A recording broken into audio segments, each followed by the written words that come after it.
Maintaining a healthy lifestyle seems so easy. Eat right, exercise, and get regular checkups. But when life gets a little crazy, staying strong can be a fight. And here to help us keep on track, Dr. John Rowe, orthopedic surgeon at Paris Community Hospital, is here with us. So welcome to CI Living in studio. Thanks, Heather. Okay, so what kind of issues do people see as they're aging?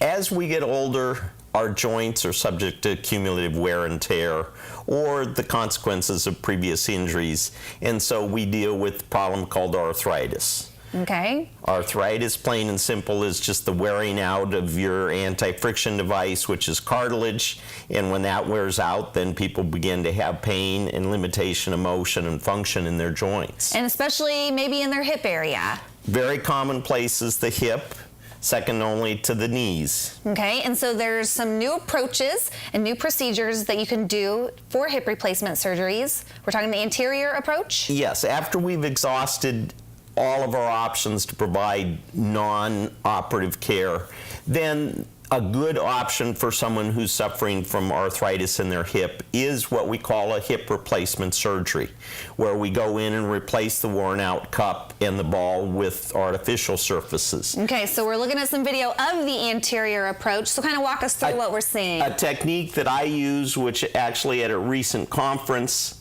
can we pause that there? Okay. Was described, why do you use the anterior approach? The commentator said simply because it's the best.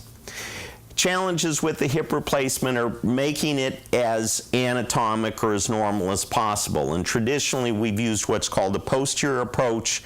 I now use an anterior approach, which allows us to approach the hip from the front. So we're not having to cut any muscles. We can actually spread them apart like a curtain, which gives us access to the ball and the socket, and you can continue the video. And as a result of that, people seem to have much less post-operative pain. I have many patients who actually leave the hospital the day after their hip replacement surgery, and in other parts of the country they're actually going home the same day that they have their hip replaced. Wow. But so this is the sort of view we're able to achieve through the anterior approach. Here's the ball, and you see a schematic of cuts around the socket. So we can do all this through a limited incision up in the anterior portion of the hip without cutting any muscles. It allows us to use x-ray during the procedure so we can more precisely make sure that we've got the leg lengths right, make sure that we've got the angles right, and that people have less post-operative pain. So it's been very gratifying. Okay, so this is the anterior approach. Traditional method is what we call a lateral or a posterior lateral approach, where you approach the hip through an incision in the buttocks.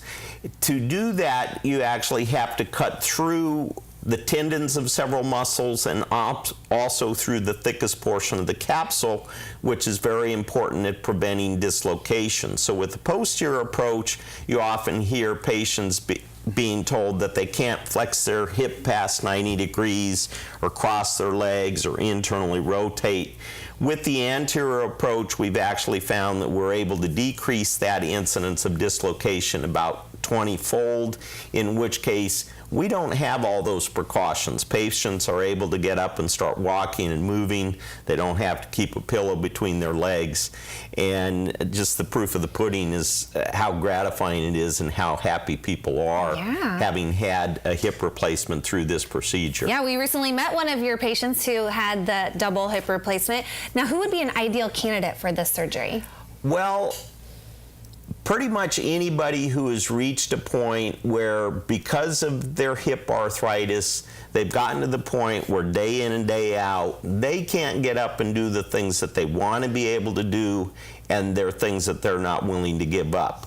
Yes, someone who's severely overweight or has significant heart or lung issues, those have to be taken into consideration because they require closer medical management. But someone who has disabling arthritis, either rheumatoid, degenerative, or post-traumatic, they are really ideal candidates for a procedure that has been defined as truly the most successful surgical procedure that's performed anywhere in the United States. Yeah, and somewhere it's performed right there with you in Paris at the Paris Family Medical Center, correct? Correct. Okay, and hey, if you have any more questions for Dr. Rowe at the Family Medical Center there in Paris, we'll definitely get you connected because it's all part of the Premium Healthcare Connection on IllinoisHomepage.net. Dr. Rowe, thanks so much for joining us.